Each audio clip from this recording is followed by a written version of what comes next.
Баршаларыңызға қайырлы күн. Бүгін сіздермен бірге бауырдан пирожки жасайтын боламыз. Ливер осылай бауырды әбден жуып тазалап, қара қазанына салып, асып дайындап алдым. 15 минут қайнатып аласыздар. Осылай дайын болғаннан кейін суытып қойдым. Барлығын бөліктерге бөліп суытып қойдым. Осылай кәдімгідей нанға илегендей қамыр жауып дайындап қойған болатын тұғынмын. Жүгіріп барып көрші апайымнан блендер әкеп алайын дедім. Осылай қарап тұрсам есікті ауыстырып қойыпты ғой деп қарап тұрмын. Осылай алып үй жаққа қарай зулдап тарттым. Анау арғы бетте көрші біздің үй қарама қарсы тұрған.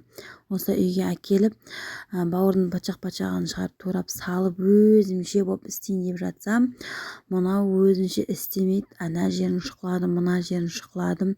Бастым, өйттім, бүйттім, қыздарым да жағаласып жүр ғой, мама ана жерін бастай өтсе бүйтсе деп. Сонымен істелінбеді. Сонымен үйде тұрғанды көрейінші дедім, ол да істелінбеді. Етім шығып құрсыншы дедім. Осылай жуасын қуырып алдым, дайындап, одан кейін жеңшені шақырып алдым.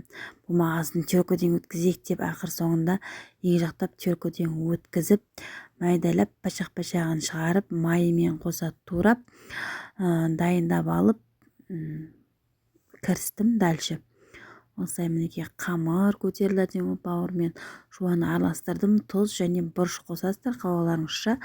Осылай қуырамыз пирожкиді. Аузым жыбырлап не айтып жатқанын айдым, қыздар да жағаласып жүр ғой. 15-тің шайына пирожки дайындаған түрім. Өзім ұнатам ливер пирожкиді, жақсы ғой, көбірек біздің үйде бір-екі адам жей қоймайды.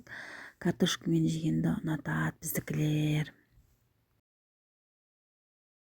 Майымызды қыздырып дайындап қойдым. Әркімнің үйінде осындай қара сковородка болса бауырсақ не пісіретін. Мінекей біздің алғашқы партия дайын болды. Бауырдан пирожкиіміз.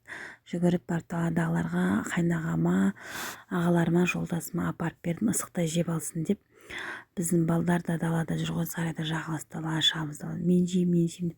Тоқтай тұрында бірінші ағалар жеп алсын. Аминаның пирожки күшті екен. Өзі сияқты томпақ қып пісірген екен, иә? Жесеңші. Иә? Ол жолдас екен Амина осы дейді адамы. Қолақ болғанда осы күшті болады екен, иә?